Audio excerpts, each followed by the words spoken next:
जो काम गोरी नहीं कर पाया, बाबर नहीं कर पाया, तुगलक नहीं कर पाया, वो एक सत्तारूढ़ पार्टी का, एक अलायंस का व्यक्ति कह रहा है। और मैं बड़ी जिम्मेदारी के साथ पूछ रहा हूँ। दीपांकर जी वो तो खेद भी प्रकट नहीं कर रहे हैं, वो तो कह रहे हैं मैंने कह दिया, इसको तो मैं कोरोना कहता हूँ आगे।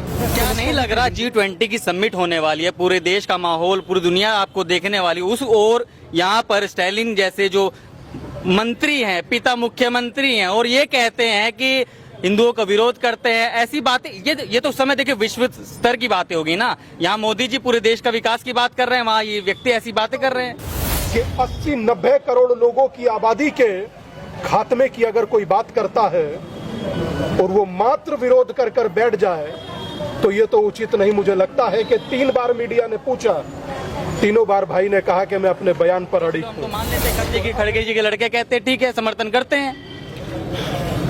खड़गे जी, मुझे लगता है 1 महीने के बयान को पहले अगर जो देखेंगे, 1 महीना पहले जो बयान दिया है, खड़गे जी स्वयं ये कह रहे हैं कि पुनः ये हो सकता है कि सनातन का राज स्थापित ना हो जाए। और अगर वो अपने बयान पर अड़िग है तो मैं सनातन को जगाने पर अड़िग हूँ। अब देखा ये जाएगा कि जोड़ने वाला बचता है या जोड़ने वाला आगे बढ़ता है या तोड़ने वाला। मुख्यमंत्री के बेटे ने, स्टालिन ने जब से ये कहा कि सनातन धर्म डेंगू है, मलेरिया है, उसके बाद से हिंदुओं में विरोध जारी हो गया है। सनातन धर्म के कहने दीपांकर महाराज भी शामिल हो चुके हैं। दीपांकर महाराज से बात करते हैं, कैसे देख रहे हैं सर? अनुचित है, अशोभनीय है और इस तरीके के बयानों से बचना चाहिए। एक जिम्मेदार पद पर होने के बाद आप एक संवैधानिक पोस्ट पर हैं और आप ऐसे बयान दें तो मुझे लगता है कि देश समझ रहा है। आप 100 करोड़ लोगों से उनका वोट लेकर उनके उन्मूलन की बात करेंगे तो अशोभनीय तो लगेगा ही।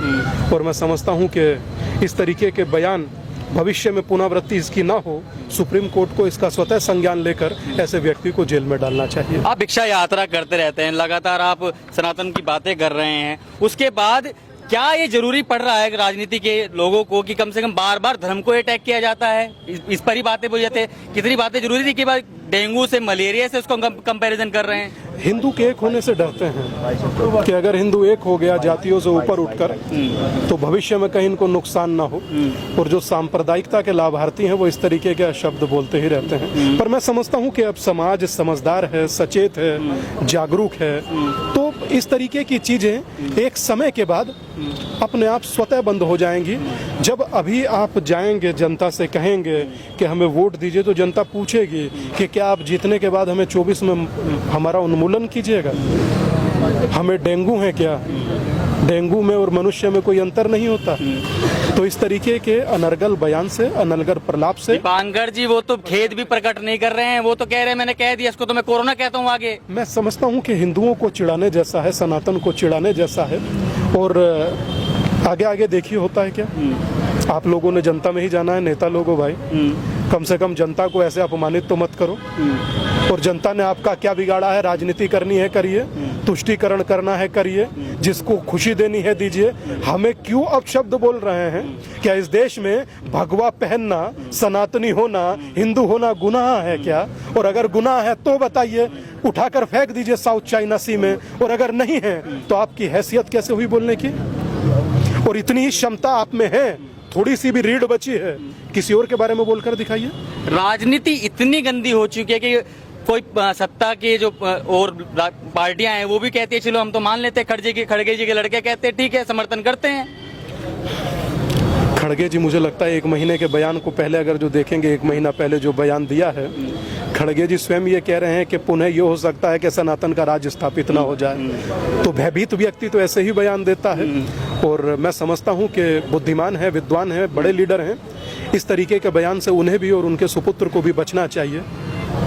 क्या नहीं लग रहा G20 की समिट होने वाली है, पूरे देश का माहौल, पूरी दुनिया आपको देखने वाली, उस और यहाँ पर स्टालिन जैसे जो मंत्री हैं, पिता मुख्यमंत्री हैं, और ये कहते हैं कि हिंदुओं का विरोध करते हैं, ऐसी बातें, ये तो उस समय देखिए विश्व स्तर की बातें होगी ना। यहाँ मोदी जी पूरे देश का विकास की बात कर रहे हैं, वहाँ ये व्यक्ति ऐसी बातें कर रहे हैं। देखिए, एक चीज याद रखिए, इस देश को केदार में कॉरिडोर मिला तो मुझे बताने की जरूरत नहीं किसके जरिए मिला।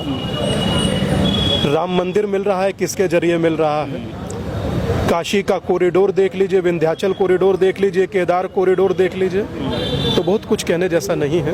और हाथ कंगन को आरसी क्या, पढ़े लिखे को फारसी क्या। आपने जो राजनीति करनी है आप राजनीति करिए, मगर आप हिंदुओं के विरोध में मत बोलिए, बस दुख की बात यह है। हिंदुओं के विरोध की बात करें, एक छोटा सा आखिरी सवाल मैं यहाँ पूछता हूँ। राहुल गांधी लालू प्रसाद यादव जी के यहाँ जाते हैं और मटन बिरयानी खाते हैं, वो भी सावन के महीने में। विरोध कर रहे हैं हिंदू के भाई इसको ऐसा तो नहीं करना चाहिए, कम से कम ये तो नेता है, ऐसे टाइम पे सावन के महीने में तो ना खाएं। हो सकता है दत्तात्रेय कोल वाले खाते हैं, कोट के ऊपर जनेऊ पहनने वाले खा लेते हैं। तो ये थे दीपांकर महाराज जिन्होंने इस बारे में कहीं ना कहीं यात्रा की और ये लगातार यात्रा करते रहते हैं। मगर सवाल तो बने रहेंगे, क्या राजनीतिक गलियारों में ऐसी बातें शोभनीय है या शोभनीय है? ये सिर्फ और सिर्फ आज एड्रेसिंग करने के पीछे का मकसद यही है कि सिर्फ मीडिया के बंधुओं को एड्रेस किया जाए कि अगर कोई व्यक्ति हजारों किलोमीटर दूर से बैठकर सनातन के उन्मूलन की बात करेगा तो सहारनपुर से उचित उत्तर मिलेगा, ना कि सिर्फ एक व्यक्ति को, उस प्रत्येक व्यक्ति को जो मात्र अपनी सियासत के लिए सनातन के उन्मूलन और सनातन के खात्मे की बात करता है। तो समझ लीजिए कि वक्त के शिकंजे से कौन बचा यहाँ है कि ये मिट्टी बताएगी कि सिकंदर कहाँ है। ये मिट्टी बड़े बड़े लोगों को अपने में विलीन कर गई और ये हास्यास्पद दिया गया बयान आसमान में थूकने जैसा है। उसके परिणाम क्या हो सकते हैं आप समझिए। जो काम गौरी नहीं कर पाया, बाबर नहीं कर पाया, तुगलक नहीं कर पाया, वो एक सत्तारूढ़ पार्टी का, एक अलायंस का व्यक्ति कह रहा है। और मैं बड़ी जिम्मेदारी के साथ पूछ रहा हूं कि क्या ये भविष्य में घटित होने वाले एजेंडे के बारे में पहले जानकारी जानबूझ के दे गए, या बातों बातों में निकल गई, या महादेव चाहते थे कि हम तक पहुंच जाए। पर यह बहुत अनुचित है और किसी ने इसका खंडन नहीं किया। ये उससे ज्यादा अनुचित है। और मैं हैरत में हूं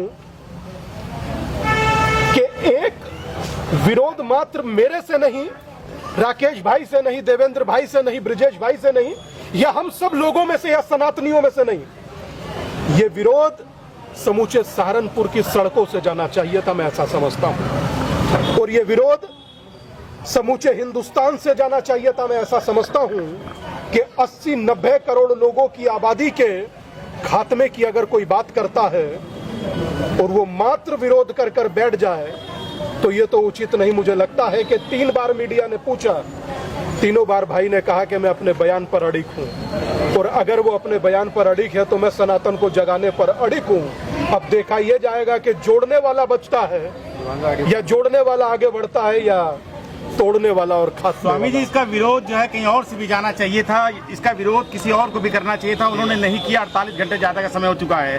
प्रदेश में भाजपा की सरकार है, सेंट्रल में बीजेपी बैठी हुई है, उसके बावजूद भी स्टालिन का विरोध नहीं किया गया। और ऐसे में सनातन धन, संस्कृत भाषा, जबकि स्टालिन का मतलब भी अगर उसके उदयनिधि का मतलब निकाले तो वो भी संस्कृत में भी आता है, उसका नाम भी। तो उसके इस खबर को अगर आप फेसबुक पर देख रहे हैं तो हमारे फेसबुक पेज को लाइक और फॉलो जरूर कीजिए। और अगर आप यूट्यूब पर देख रहे हैं तो हमारे चैनल को यूट्यूब पर जाकर अभी सब्सक्राइब कीजिए।